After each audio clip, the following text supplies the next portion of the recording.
यति नरसिंहानंद सरस्वती ने हर घर तिरंगा मुहिम बायकॉट का मुतालबा किया।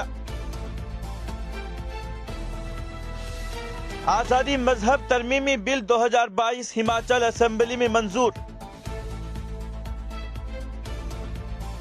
न्यूयॉर्क में सलमान रुश्दी पर हमला। 5 साल कबल बंदूक चलाने पर वाराणसी का मोहम्मद आलम गिरफ्तार। कश्मीर में उत्तराखंड की खातून के साथ जिनसी ज्यादती, फौजी पर इल्जाम। तक़सीम हिंद के वक्त बिछड़े हुए दो भाई 75 बरस बाद दोबारा मिल गए। भारत का यूक्रेन में जौहरी प्लांट के करीब हमले पर इजहार तशवीश।